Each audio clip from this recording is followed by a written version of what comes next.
बातम्यांचा बुलंद आवाज महा 24 तास।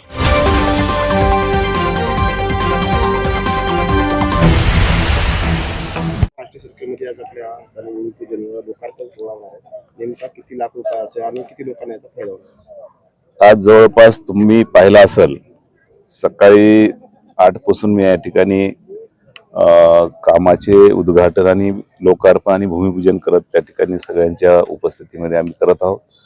जवळपास आता मला असं नेमकं हे सांगता येणार नाही, पण जवळपास 100 कोटींच्या जवळ विकास कामाचं भूमिपूजन आणि लोकार्पण आज आम्ही या ठिकाणी करत आहोत। त्याच्यामध्ये अनेक गावाला जाणारे रस्ते, जोड रस्ते आहेत, अनेक गावाला जाणारे रस्ते आहेत आणि काही गावामध्ये सभामंडप दिलेले आहेत, काही गावामध्ये अंतर्गत रस्त्याचे आहेत, असे म्हणून त्या ठिकाणी आज आम्ही उद्घाटन करतो। मी का मानतो आणि नारळ दुसरे फुटतात, नेमका असा प्रकार आपल्याकडे कुठे झालाय? मला काय म्हणायचं, एक तर कामं येतात लोकप्रतिनिधीच्या शिफारशीनुसार, आम्ही त्या ठिकाणी कामं आणले। मी हे सुद्धा काही कामं मतदारसंघामध्ये आले असतील, ते आपले माजी खासदार होते हेमंत पाटील साहेब, त्यांच्या माध्यमातून त्यांनी काही कामं आणले होते, पण आम्ही त्या ठिकाणी जे कामं आणले, आम्ही जे कामं आणतो त्याच कामाचे आम्ही भूमिपूजन करतो।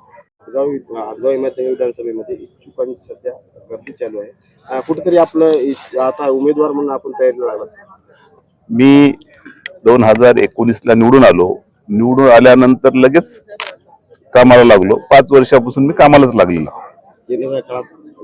त्याच्यामुळे निवडणूक आली म्हणून मी काही बाहेर निघालो नाही, हे मी म्हणण्यापेक्षा तुम्हाला सगळ्याला माहित आहे, जनतेला माहित आहे, मी 5 वर्ष या ठिकाणी जनतेमध्ये राहणारा माणूस आहो। निवडणूक आली म्हणून ऐन टाइमला येणारा किंवा ऐन टाइमला उमेदवार म्हणून वावरणारा मी व्यक्ती नाही। आज तुम्ही म्हणता ते बरोबर आहे, आज भावी इच्छुकाची हदगाव हिमायतनगरमध्येच नाही, जिल्ह्यामध्ये प्रत्येक मतदारसंघामध्ये आज गर्दी आहे।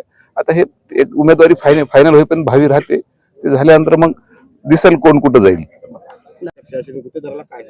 माझं आपल्या माध्यमातून सांगणं राहते, कारण जे आमचा आदिवासी बहुल भाग आहे त्या भागामध्ये काही ठिकाणी तर रस्त्याची एवढी दुरावस्था आणि ते रस्ते या ठिकाणी पूर्ण आम्ही शासनाकडून मंजूर करून घेतले।